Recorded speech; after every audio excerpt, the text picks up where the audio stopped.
La ligne bleue. L'attaque se poursuit pour les Cataractes. Étier passe à gauche. Cloutier qui envoie devant. C'est dévié le but!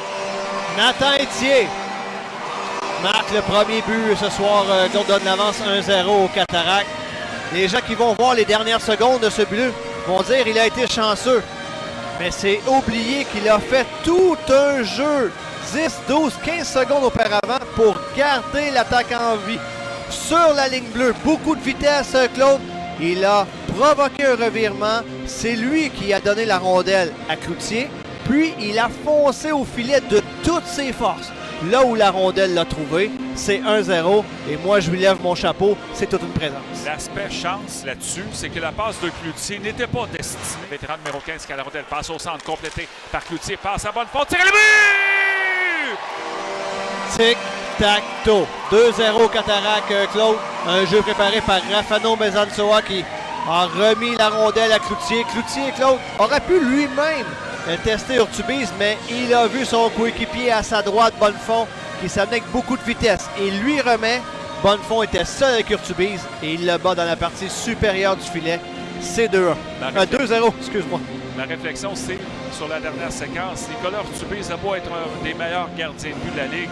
Et quand ton équipe se fait passer au travers comme un couteau chaud dans du beurre, de beau être un des meilleurs, ben, il n'y avait rien à faire là-dessus. Exact. Alors 2-0 Cataractes, c'est Ménard qui a la rondelle après la mise en jeu en passant à Beaulac pour Dastou, l'entrée de zone. Alors, on remet la rondelle près de la ligne 2. Ménard s'avance, il est dans l'enclave, il évite un adversaire, travaille maintenant côté travers. Ménard a tiré le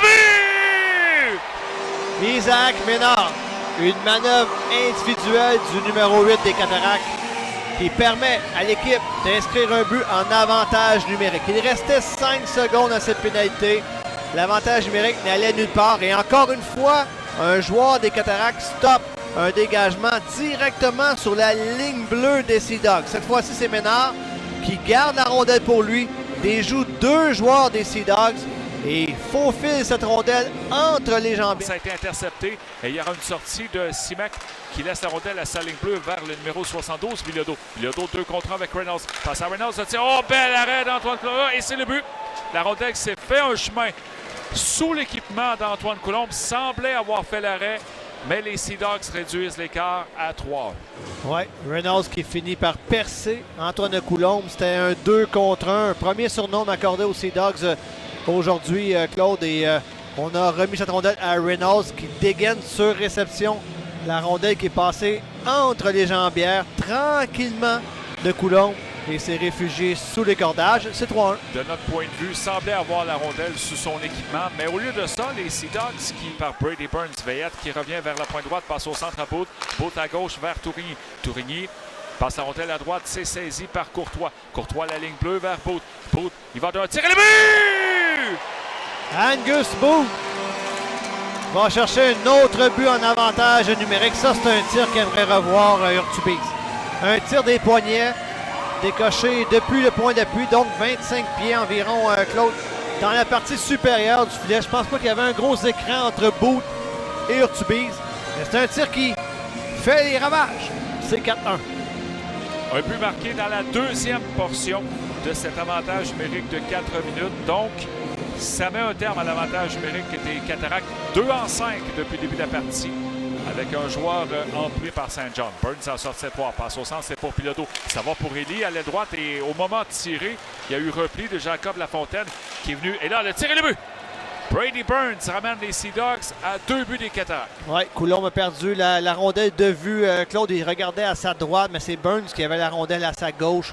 Il a pu revenir derrière le filet. Il l'a battu de vitesse. Il a enfilé l'aiguille. Et c'est 4-2. Et il reste 25 minutes à jouer dans ce match. C'est loin d'être terminé. Les Sea Dogs, eux, ne lâchent pas le morceau, malgré que ça fasse 2 fois dans le match qu'ils tirent de l'arrière par 3 buts. On réduit à nouveau l'écart à 2. Écoute, c'est loin d'être parfait là, chez les Sea Dogs. L'écart. Reynolds en sortie 3, c'est harponné par Veillette en échappé. La fête est but! William Veillette. But marqué à 4 contre 4. Il a volé cette rondelle littéralement à Connor Trinholm. C'était du 1 contre 1. Trinholm ne s'est pas méfié de capitaine Veillette qui harponne cette rondelle. Provoque un duel 1 contre 1 avec le gardien Urtubise. Il le couche, l'endort avec une feinte, place la rondelle par-dessus lui. C'est 5-2 Cataracte. Écoute, la vitesse des mains de William Veillette lorsqu'il a fait les feintes devant le gardien Nicolas Urtubise avant de glisser la rondelle avec troisième période 5-2. Shawinigan et avantage numérique Cataracte. Tourigny passe la rondelle à gauche. L'entrée rapide de Canonica devant Urtubise. C'est le but! Lorenzo Canonica va chercher un troisième but ce soir en avantage numérique pour les Cataractes. Une passe parfaite de Tourigny pour Canonica qui entre avec la vitesse. C'est moqué de la défensive. Et arrivé devant Urtubise, il le bat d'une feinte gauche-droite avant de loger cette rondelle du revers, s'il vous plaît, dans la partie supérieure. C'est 6-2. Troisième but des Cataractes en avantage numérique. Troisième but des Cataractes lors d'échapper dans ce match. Bonne fond en première période. Veillette et Canonica en troisième. Ouais, ça c'est